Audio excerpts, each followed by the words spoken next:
not enough to survive in this racialized world. We are learning together to thrive. This is Race, Health, and Happiness, and I'm your host, Dr. O.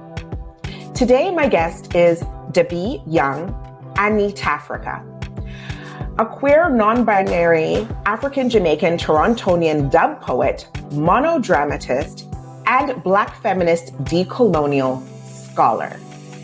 Debbie Young has written poetry, created plays, published books, developed a decolonial framework, and founded Black queer feminist initiatives such as Anitafrika Dub Theater and Ubuntu Decolonial Arts Center. They are committed to embodying liberatory art practices that ritualize acts of emancipation from oppressions inflicted upon the people and the planet. Debbie has won multiple awards for their work. Debbie's PhD research investigates how Black women theater makers in Canada cultivate decolonial praxis and pedagogies of transformation through performance. Their doctoral thesis further develops the Anitafrika method, a Black queer feminist framework that emerges out of the dub theory of Anita Stewart, Debbie's mother. And most recently, Debbie appeared in Trey Anthony's The Kink in My Hair to sold out audiences in Toronto. Debbie, welcome. That's like, I've never heard my bio read so lovingly and so invitingly and so articulately in my life. Thank you for that. Thank you. Thank you for taking the time and the care. It's really special. Well, I mean, I'm so excited about the work that you do, and it touches so many people. It touches me. We'll kind of jump into all of that, but this is just a phenomenal, like I said, reunion since, I met you very briefly in high school. Right? Wow, right? Very briefly, our roads crossed in high school where, you were really acting and I was just, trying to catch up. But yes, so in this podcast, although given the amount of work you do, it's probably very clear what your superpower is, but I ask all of my guests. So even though you are a force to be reckoned with, right? 12 plays, 7 albums, 4 collections of poetry, but nonetheless, let me do the thing I do. Debbie, what is your superpower? Undoubtedly, my superpower is the ability to constantly engage in learning. That is undoubtedly my superpower. And I say that because being able to position myself as a learner means that I get to grow until the very last breath. And what it means to grow is to be able to develop deeper and deeper and deeper understandings of the human condition. And if that's not a superpower, I don't know what is. Oh, wow. I mean, even the way that you framed it, right? Like I've heard people say, I'm committed to lifelong learning, but like, wow, right? Just the phenomenal wordsmith that you are, right? So I think I'm getting the vibe of your passion for learning, but also I'm getting that energy of the teacher, right? To translate it so it moves us. Wow. Okay. Now this energy, certainly comes from a source or many sources, but one source that I know that you cite and celebrate is your mother, Anita Stewart, who's actually a dub poet as well. Yeah. And so you grew up, my understanding is you grew up watching her perform. You literally had, kind of like VIP seats to activists and Rastafarians and dub poets and feminists and, queer Jamaican folk.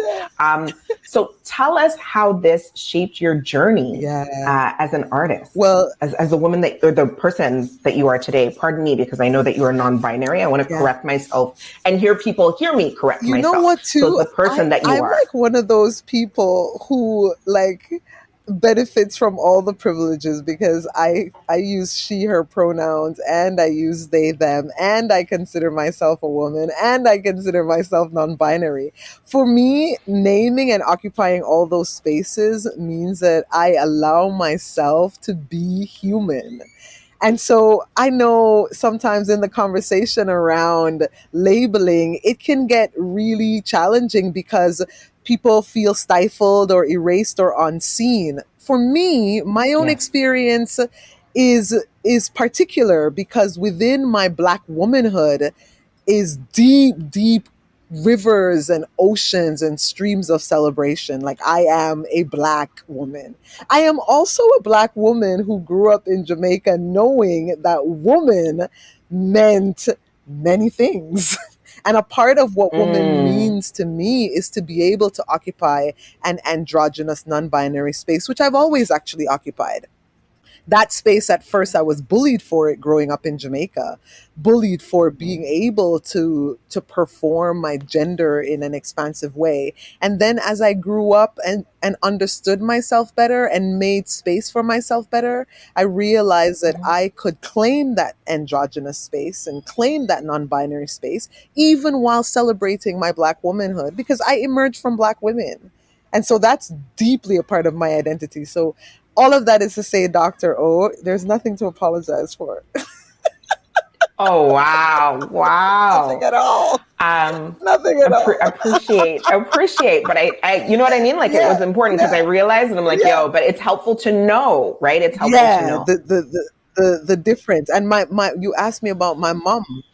I grew up watching my mom, and I think the first learning was the access to dreaming, like the imagination, to be able to visualize and envision my mom as larger than life. And larger than life is not a hierarchy in relation to life. Larger than life for me reaches back to the fact that our Blackness, our womanhood, our humanity is being governed by a deeper and more expansive consciousness. And whether we call that God or goddess, or we call that Allah, we call that river and sun and moon, like whatever our sort of spiritual philosophy is, or we call that integrity. Because for some people, it's like, it's integrity that drives me, not a larger force like God. But my mom provided the opportunity for me to envision, visualize, and connect to a larger source of life that included being Pan-Africanist, that included being political, that included being creative, that included being gentle, that included being firm, that included being a chameleon on stage, that included communicating with people, Wow. caring about people, being compassionate, being empathetic, while also being a warrior. She essentially gave permission to occupy all these multiple spaces of our humanity, which the transatlantic slave trade and colonization and colonialism tried to rob from us by dehumanizing us. So growing up in Jamaica, in the working class Jamaica, in the colonial Jamaica, in the on the streets, the hardcore Kingston streets of Jamaica, with my grandmother Yeah. being a domestic laborer, going into middle Mm. class and upper class people's homes and cleaning their homes, and then coming home and enforcing this level of dignity and self-respect and self-love and discipline that carries me today. You can imagine having all the sort of extremes we can consider it, or the furthest reaches of the spectrum of life being right there in your vision as you're growing up as a child. That's what I had. Wow. It took me years to understand and understand the magnitude of I this love that. gift, because for years I Yes. bought into the narrative of less than, lower than, this Mm. unfortunate, so deprived. For years I Yes. bought into those narratives, those colonial narratives. Yes. And then Mm-hmm. the work, this deep work that you're doing, that the rest of your team is doing, that our community is doing, that we have been doing for centuries, ultimately moving us towards holism, which says to us, regardless of where we find ourselves in life, life is an opportunity to learn about the human condition and to understand how it is that we arrived at whatever place we find ourselves. Watching my mother, Yes. watching these dub poets, watching these Black queer theorists and activists, artists, watching them gave me that foundation to be able to do the work that I'm doing now. Without that foundation, this me, this work, this presence would not be possible. It'll be something else. It's probably something else in another universe. Okay, so there is so much in there to unpack. I think, okay, so first of all, I love that you said understand. So let me just highlight that. I haven't heard that. I've heard people say overstand, instead of understand, but to understand, my goodness, right? That poetry has that long tradition, Rastafarianism, Garveyism. There's a whole long tradition of Black folks who've been forced the English tongue down our throats to rupture that by reinventing language. I'm in love with this. Oh my gosh. No, I love it. I love it. Okay. So you have me thinking of many different things in there because, yes, so you were reminding me, recently I did an interview with Nam Kiwanuka, right? So she's a Black journalist, but she talks about when she was in a refugee camp in Kenya, from Uganda. Yeah. And that is considered, a refugee camp, very poor. But she said her experiences were rich. And we were talking about what Paul Taylor, who, I don't know if you know Paul, but he is the, I believe, president or CEO of Food Share. And he had said we have to be able to differentiate when we're talking about quote unquote poverty between financial deprivation and social deprivation, because he said he grew up in a low income Toronto neighborhood, but he had aunties and uncles and you know what I mean? He felt loved and there was a richness to that. And that's what Nam talked about in the refugee camp. And I feel like that is what you are also referring to, in talking about your upbringing. And you didn't mention it here, but in one of your videos, I know you talked about, how you thought of that as, quote unquote, ghetto, growing up in the ghetto. But then even in your talking, you were talking about that as a working class community.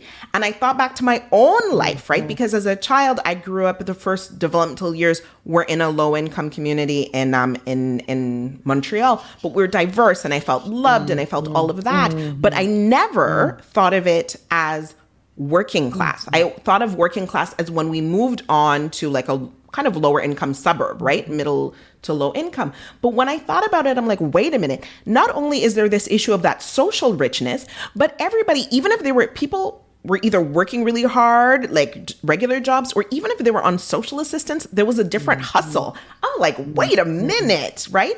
Yes. So it's this, you are helping me in my own understanding. So I want to thank you for that in looking back at my own childhood and saying, wait a minute.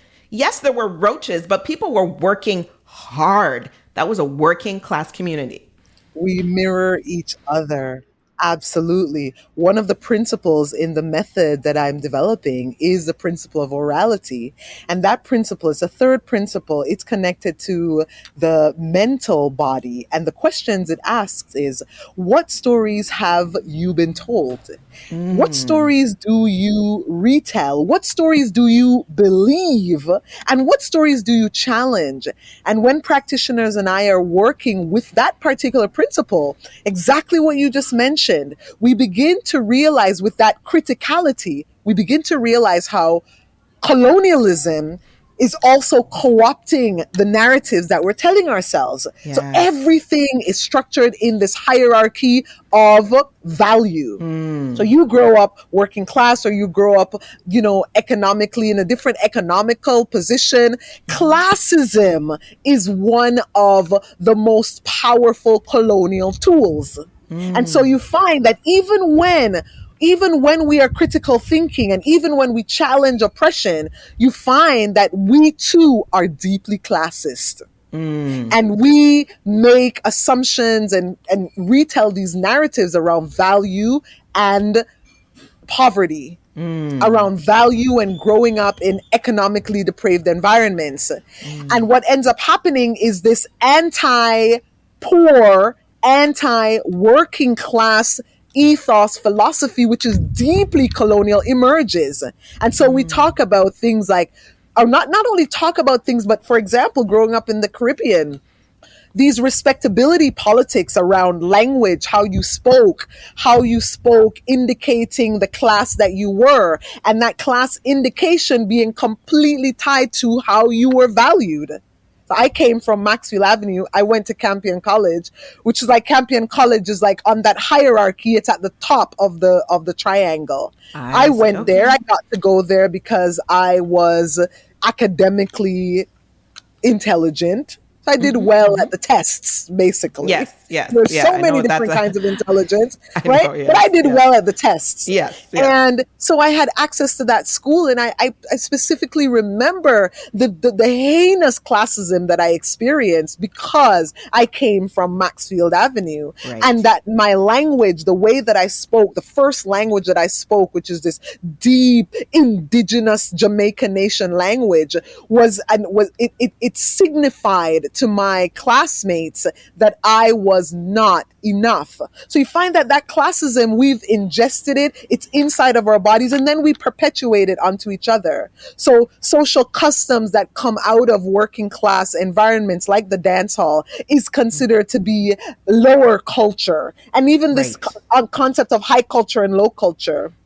So orality, that principle, that what stories am I being told and what stories have I told is the principle in the method that allows us to go deeper into these belief systems that seem completely normalized. Like it's completely normal that I believe this. Actually, it's not normal. It is a result of deep and profound social conditioning. And I think that is the key. It is so difficult to, like, as I pursue decolonial work in medicine, it's like I'm constantly checking myself and wondering how I decolonize my mind, right? It's so difficult. And sometimes I get myself tangled in it. Now, I know for you, you're talking about you're good at the test. So I know that you're doing your PhD, or recently you're deep into the journey of the PhD. I don't know if it's completed yet, but deep in it. And I know your research investigates how Black women theater makers in Canada cultivate decolonial praxis and pedagogies, right? To transform through performance. But can you take us through that? Because you made reference to the method. Can you take us, through that framework? Yeah. Well, one of the things I was thinking of, Dr. O, is you are a Black woman. You have systems that you have developed through your life, systems that emerge out of a need to survive, that transform themselves into thrival, right? Right. Everyone you encounter, you indirectly and directly share those systems that you have originated, that have come to you through your exposure to all that you've experienced, to the people who've mentored you through life. Yes. Now, you may or may not name those systems that you use. Whether or not you name them does not mean they don't exist. We know they exist. Right. So the work that I'm doing in the PhD, and I'm at the very end of it now, I'm writing the dissertation. Okay. The work is around looking at the practitioners who have raised me, the practitioners who I have been raised with, and the practitioners who I have raised. So it's sort of like this sort of generational look that I'm taking, because I love circularity. I'm also working with the philosophy of Sankofa, return and get the knowledge. The bird is looking back, body facing forward, which is an indication of the future that is coming. I'm really working with two ancient African philosophies that have populated the whole world. The philosophy of Ubuntu, I am, because you and we are, and also the philosophy of Sankofa, return and get the knowledge, learn from what's come before, so you can bring that into the present and bring that into the future for the generations to come. I love it. So these practitioners, people like Audrey Zena Mandiela of Be Current, Amar Harris of Theater in the Rough, Janet Sears of African Playwrights Festival, Roma Spencer of Theater Archipelago, African Theater Ensemble. We have this incredible theatrical tradition in Canada, helmed by Black women. And those Black women have cultivated decolonial performance praxis. One might ask, well, what is a decolonial performance praxis? That is an approach to performance making, performance doing that interrupts colonial ways of being, thinking, living, and doing. So anything, any framework, any lens, any approach, any way of doing something that is consciously interrupting the ways in which we have been colonized would be considered a decolonial approach or a decolonial lens. These women raised me. So when I look at what they taught me, I can clearly see the ways in which they're working decolonially. Now, some of them have gone as far as naming what they do, and some of them have not. And so I've taken it upon myself to speak with them, to study their work, and to name from my perspective. It's an autoethnography, a critical autoethnography. So I am naming from my subjective perspective the ways in which Black women, through our lived experience, the ways in which we develop these modes of decoloniality that we then share with each other and share with the community, that is used for our survival and our thrival, and the ways that this changes the entire cultural landscape of theater in Canada. Because since it's not been named, somebody's got to name it. We've got to name it. It's happening. Otherwise, it's going to be completely invisibilized. And so I'm doing that also in relation to my own work, because I've made a very conscious decision to locate myself as a decolonial arts worker. So I'm looking at their work and I'm looking at my work. And the method that I'm developing is an attempt to systemize a process of decolonizing, particularly for artists, but expanded and extended to all practitioners. Oh, wow. And so that is the PhD, but with your own work, you also have the Decolonized Arts Center, yes? Yes. Okay. Yes. And of course, we dream and we dream and we dream and we dream and we dream. When I was growing up in Jamaica, one of the main space that I was exposed to was Jamaica School of Drama. Jamaica School of Drama is one of the schools within Edna Manley College for the Visual and Performing Arts. And so I grew up at Jamaica School of Drama, making visits to music school and dance school and art school there. And what an incredible space to grow up in. I always wanted to have an art center / art school. And in Toronto, and around the world, I've had different incantations and incarnations of this dream. So first there was Fiwi Art Space out in the west end of the city. Then there was Anitafrika Dub Theater in Liberty Village. Then the Water Theater, which by far of all the institutions that I've established trained the most people. There's so many Black and Indigenous and POC arts practitioners who came through the Water Theater and who are now leaders within their own rights. People like Amanda Paris came through the Water Theater. Randall Ajay came through the Water Theater. Anthony Gibrahuit came through Water Theater. Liza Paul and Luke Reese. I mean, so many practitioners who are now doing the most incredible work in Toronto and who are now also my colleagues. Right? It's really incredible.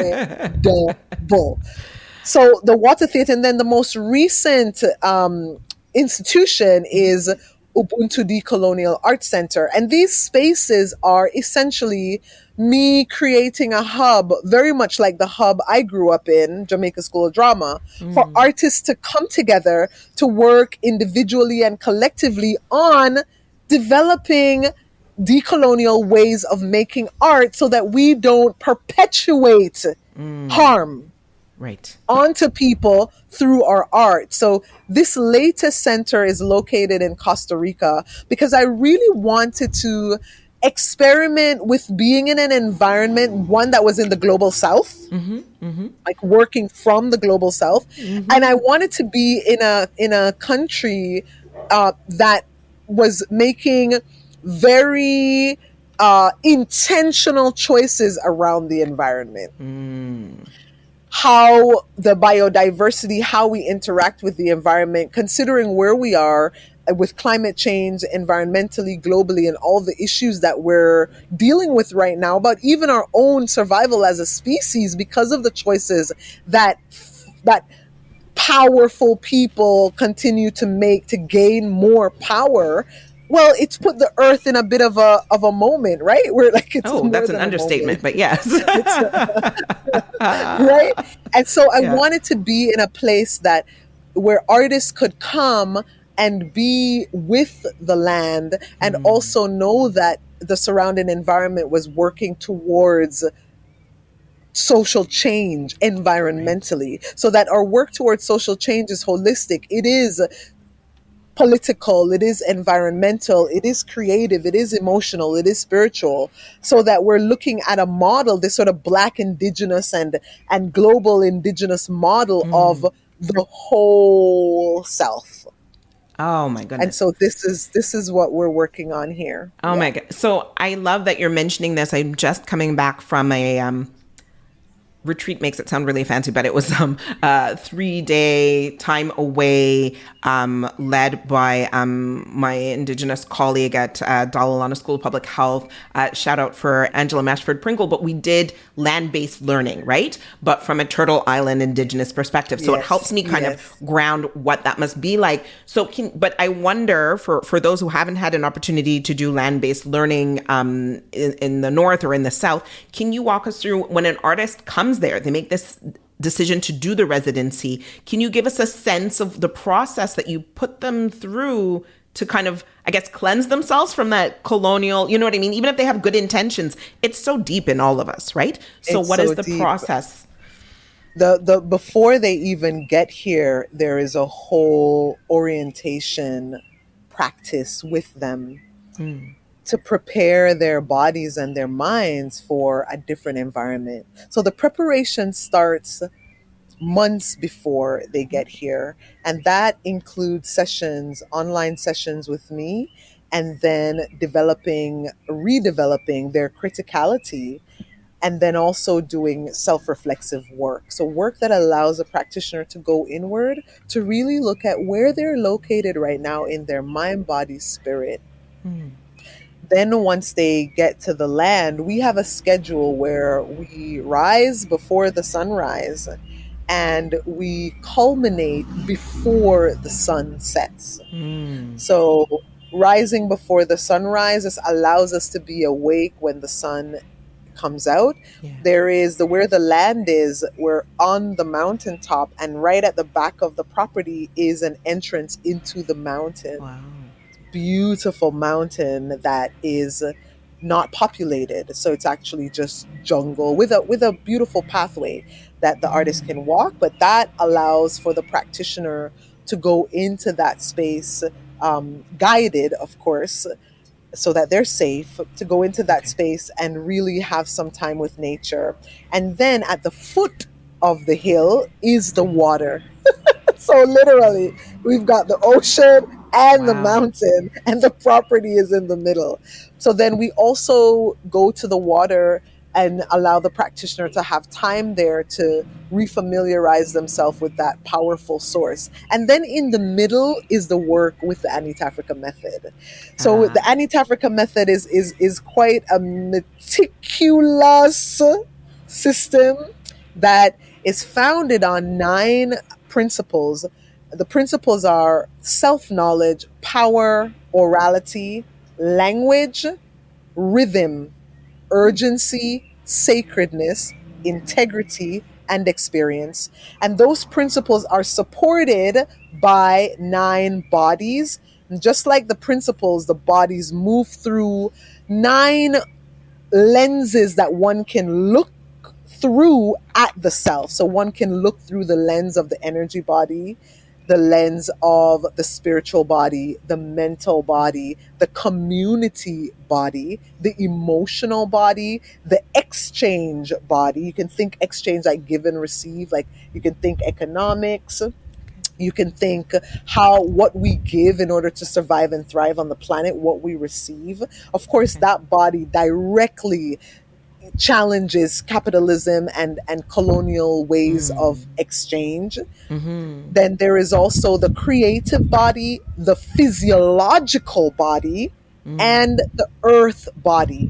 And again, this methodology is not the method. It is simply a Right. way of doing that reflexive work. Then balancing the principles and the bodies are the internal systems. So you think internal systems, think biology, yes, we take it back to that because this principle, this method is trying to ground also the practitioner within the body.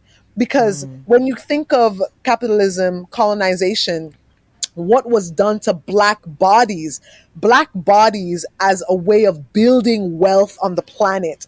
That system Yes. is still unfolding itself. Like Oh, yes. colonialism never ended, it simply became neoed, right? And Mm-hmm. so Mm-hmm. the body becomes a really crucial part of our process. So we're not, unlike other mind body modalities that are trying to take you out of the body into some sort of enlightenment, we're not working towards enlightenment.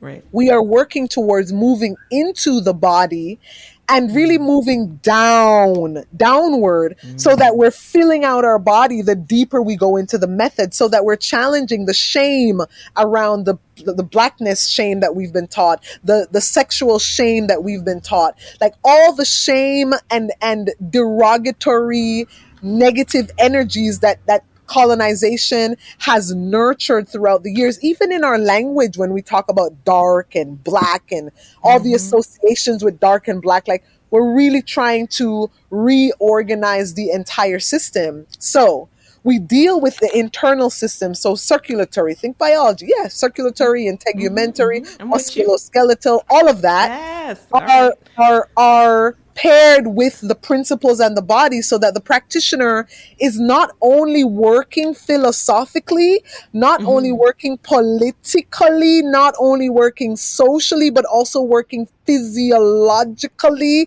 and energetically, so that we can really embody this holistic approach.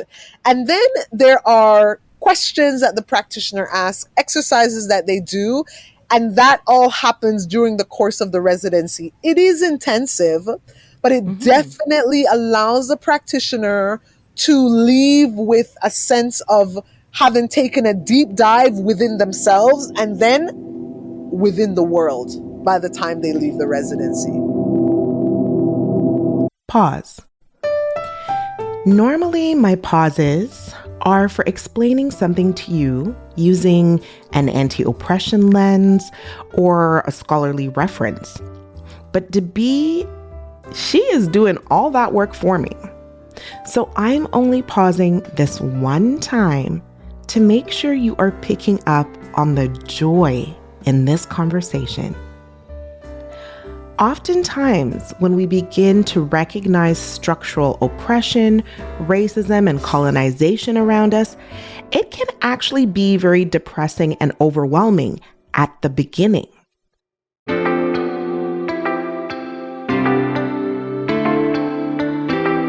It's like once you see it, you can't unsee it in your everyday life. But I challenge you to dig deeper and keep going and find the joy of decolonization, which may involve a beautiful Africanization or reconnection with your ancestry, whatever it may be. It can mean finding bliss and stepping out of oppression into the liberation of your body, mind, and spirit, so that it's no longer about surviving as an individual in this racialized world, but thriving as part of a collective.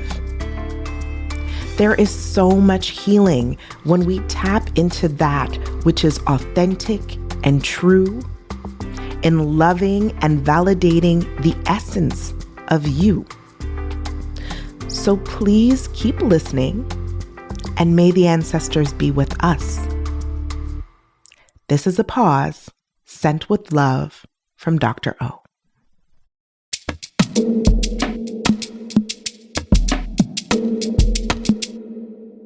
The practitioner is not only working philosophically, not only working politically, not only working socially, but also working physiologically and energetically so that we can really embody this holistic approach. And then there are questions that the practitioner asks, exercises that they do, and that all happens during the course of the residency. It is intensive, but it definitely allows the practitioner to leave with a sense of having taken a deep dive within themselves and then within the world by the time they leave the residency. And I can't help but wonder, because I've heard you talk about it, about the spirituality part. Is there an intentional piece around that? I know that, for you, you've, studied the Orishas. I wear a little yellow. So people who are listening to the podcast can't see me, but I wear a little yellow, little Oshun energy, right? The yellow and gold. I'm bringing it. But is spirituality, particularly African spirituality, part of this work? Is it informally there, or is it formally structured in? It is informally there. Okay. Many of the practitioners, I'd say all the practitioners who choose to study with me are aware of my own sort of spiritual inclinations in terms of grounding in African spiritual systems with an S, because I am a diasporized African. And so my understanding of spirituality really comes from multiple sources because I was born and raised in Jamaica as a result of the transatlantic slave trade. So when I reach into Ifa, I'm reaching into Ifa as a diasporized African. And when I reach into spiritualities that emerge out of Southern Africa, I'm doing that as a diasporized African. My claim to those spaces is as a diasporized African because of the nature of what happened as a result of the transatlantic slave trade. So informally, these systems influence the residency, but not formally. And here is why it's not formal. As a diasporized African who is so hybridized, we're talking about this hybridized gender, sexuality, Yes. I'm pansexual, I'm like all over the place, okay? As a diasporized African, I know that this idea of forcing any one way of being upon anyone becomes colonial. So therefore, all the space is left for the practitioner to explore and experience and define for themselves where they want to locate themselves. Because, I ground myself in the right to change my mind with every breath. Oh, I love that. Oh, yes. I love that. I get to change my mind. So this idea that one is immutable, one thing unchangeable, I'm not from that school of thought. If I am exposed to some learning with you today that tells me that this way of being is actually no longer serving me, Dr. O, I will change my mind. I will change my mind.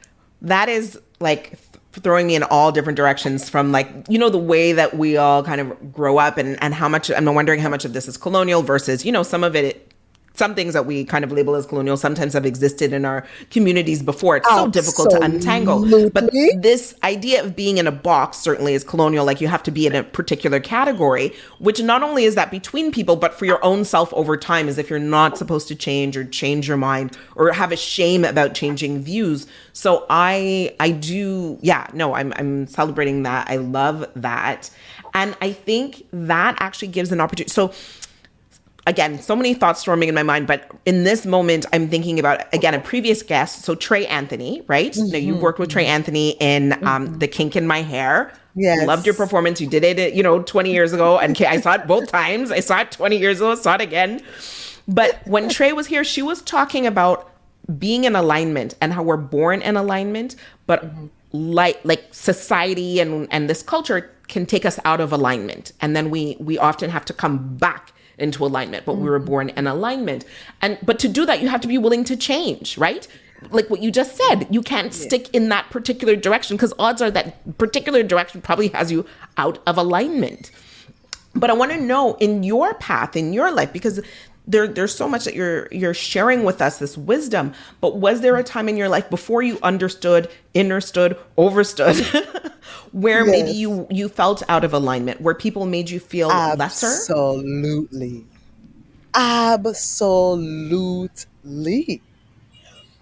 You know, I remember being a little child, and feeling in my own body this deep joy at being alive. I remember that clear.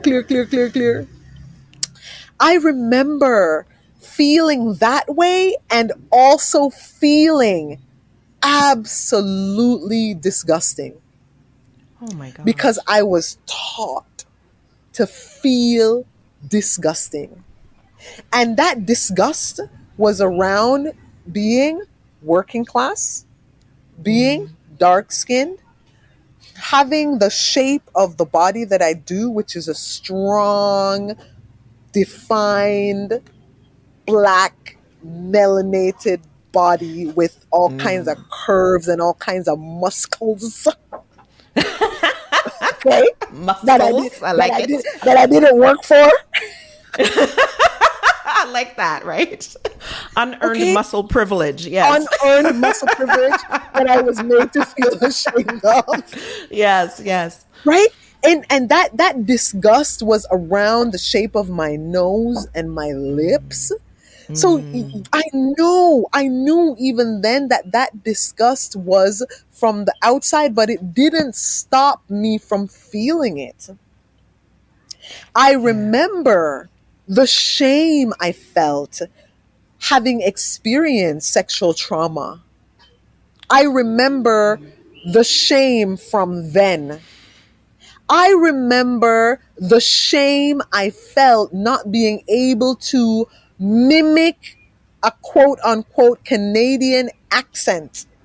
I remember the shame I felt for being in a body that if I was to not perform gender in a particular way, like take out the earrings, take out the jewelry, take out no makeup, shaved head, that you couldn't tell if I was male or female. I remember the shame around that. So, yes, absolutely, there were times where the colonial gaze and the traumas that members of our community ingested and then perpetuated onto me caused me deep, deep, deep, deep misalignment. Absolutely. And what were the first steps for you? Because I mean, what you just said, you, you know, you just told us a lot here, you summarized it in a short amount of time, but that's a lot to unpack, right? As a person. And you've gone through your process clearly, right? To just, name the sexual trauma, name the, the experiences you had in with regards to gender, your face, your body. What do you remember what the early phases were of starting your healing journey? Yeah. And we're all on a journey, right? Like it's We're not like you all reach on a this journey. point of, oh, I'm at healing. Good night, goodbye, thank you, everyone. But how did you do you remember Dr. how you embarked? I would say that the healing journey began with the harmful journey. Absolutely. Because remember, Oh, right? wow. When you think Wow. of your childhood, you even if we think of all of us listening right now, let's take a moment and think of our childhood. In our childhood there was harm, and also in our childhood there was healing happening at the same time. Think about it. Think about it. It wasn't a sense it's all of us we can experiment. It wasn't a case that it was all harmful, all harmful, all harmful, all harmful, all harmful. Right. And then we started to heal, heal, heal, heal, heal.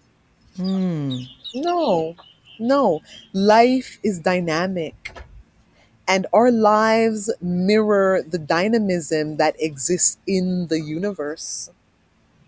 As you and I are talking, supernovas are exploding, stars are imploding. As you and I are talking, the circulatory system is functioning deep within our bodies. You know this, Dr. O. Yes, You're a yes. master of this.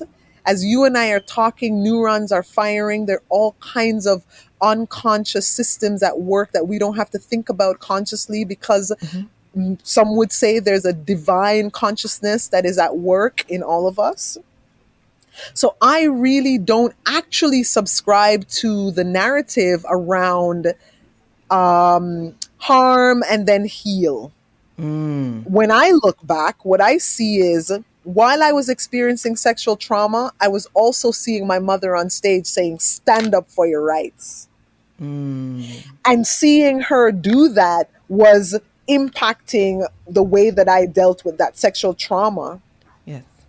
While I was being told that I was subhuman for having this chameleon-like physicality that allowed me to perform gender on a spectrum, and that was shameful and wrong, I was also seeing members of my community do that in the community. And I'm like, Right. right? Yes. While I was feeling Yes. shame Yes. around my nation language, I also had a mentor, Dave Austin, saying to me, do you understand that you are like the legacy of the dub poetry tradition? Those things were happening simultaneously. And so Yeah. harm and heal, not to draw a binary, but let's work with a binary for now. Harm and heal is always happening in the world, in the universe, in our lives, in our bodies. Even while you and I are at this very self-realized stage in our lives, you and I as leaders know that we catch ourselves in moments perpetuating harm. Yes. And then, using the tools that we're developing, we then look at ourselves, look at our behavior, and say, actually, remember, we're going in another direction. Let's move towards healing. Oh. And I think that that's been my life pattern from the very beginning. You know, I love that. I've never thought about it that way, but I'm making, the neurons are firing, right? My neurons are firing. And I'm making a connection in my mind between something that a friend and colleague of mine, good friend, Shawnee Robertson, she had this quote. So I don't think it was her quote, but she was quoting, and I don't know where the original quote comes from, but it's that in life, it's not usually the emotional harm that will kill us, but the things that we do to avoid the emotional harm, like facing it, right? And you're naming the harm. If you're able to name the harm, then the healing is happening together. You realize that this is something, and it's this dynamic process, but you need to be able to like identify it, see it, understand it, and not just completely perpetually try to run away from it. Because I'm like, how does that healing happen? So I'm feeling that. I'm getting it. I'm processing. I'm going to need time. But I'm loving this, but we're also, speaking of time, coming to a point in time where we have to close. So as we think about this fluidity, I would say maybe it's not a dichotomy, but a fluidity between harming and healing, and how we look at both and recognize both in that iterative process. One of the things that our podcast really, or this podcast really focuses on, because we talk about racism and oppression, is also thinking about joy.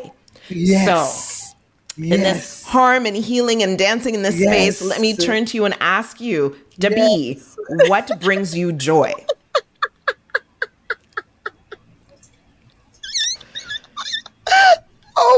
Because we have been talking so honestly and beautifully with each other, okay? I can tell you the first thing that comes to my mind, okay? Yes. That brings me joy. The first thing that comes to my mind is a gentle caress from someone who I love deeply. Let me tell you how that I brings me love a that joy. you just said that. Okay, go on. But I'm going to tell you something. Go on. Tell me. Let me tell you. That brings me so much joy. And not only does it bring me joy, it brings me peace. So I'm not talking about a sexual touch, I want to be specific, I'm not talking about a sexual touch. I'm talking about a gentle caress that is filled with care and presence and attentiveness that validates your whole humanity and calms your entire nervous system and your vagus nerve so that you can just be. That brings me joy. I can't tell you how much I love that. I was actually reflecting on this podcast. This is season 4. And I said, nobody talks about, when I asked this question about touch, some people talk about nature, so hugging a tree. So yes, right. But about touch or even sensuality or even sexuality, right? And I mean it in the, when we think about ancestor Audre Lorde of the erotic versus the pornographic, but it's that kind of touch, that connecting touch, that human, very human connection. I feel it. And the thing is, it's so regenerative. It's so regenerative because I notice I've been experimenting and I notice that when I experience that, the amount of energy I have to teach the next day, the amount of energy I have to I have available to me to critically think, the amount of energy that I have to be generous with my neighbors, Dr. O, it's a real thing, Bridget. It is so real. It is so beautiful, and we need to be more intentional about it. So I thank you for that gift, for reminding us about that, right? Yeah. We know it somewhere in our psyche. We know it in our body. We know it in our spirit, but we need that, decolonial energy to remind us of it and help us center. So thank you, Debbie. Thank you for the wisdom that you dropped here. Thank you for being on the podcast. This was awesome. This was so much fun. This was awesome. Thank you for inviting me. Thank you to your team. Thank you for doing this interventionist work, which we need. And thank you for bringing it right back around to joy, because at the end of the day, let me tell you, we cannot have too much of that. That is the healing bomb. Yes. Yeah. Thank you.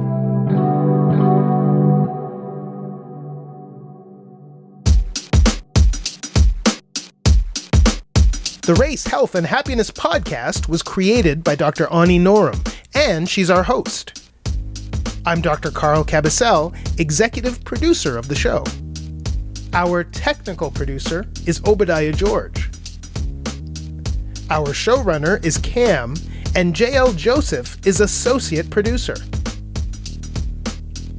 Promotions coordinator is Jordan Gibson, and Javiera Violeta Duran-Quieres is our logistics coordinator.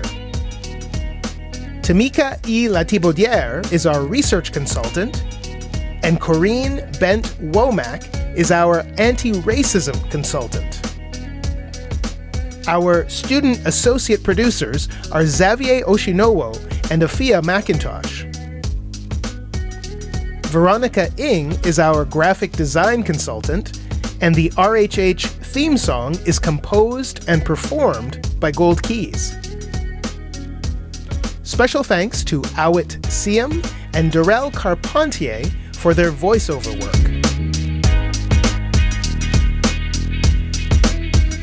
Do you have questions, feedback, ideas to share? We would love to hear from you. You can connect with us on Instagram and Twitter at RaceHealth&Happy, and check out the show notes for research that was referenced in this episode, as well as other bonus material. Our website is RaceHealth&Happiness.com. Thank you for listening to Race, Health, and Happiness, and please subscribe to us anywhere you get your favorite podcasts. This is Dr. Carl. On behalf of the whole RHH team, we'll talk with you soon.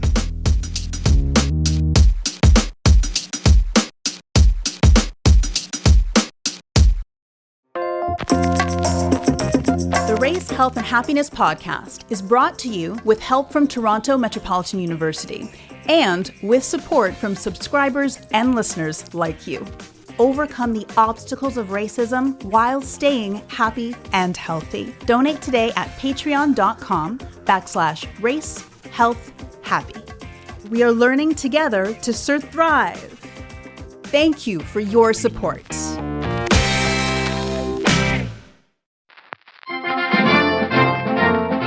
The Race, Health, and Happiness podcast is made better by the skills, knowledge, and creative passion of the journalism students who work right here on the show. These students join us from Toronto Metropolitan University. Thank you for the hard work, folks. We appreciate you.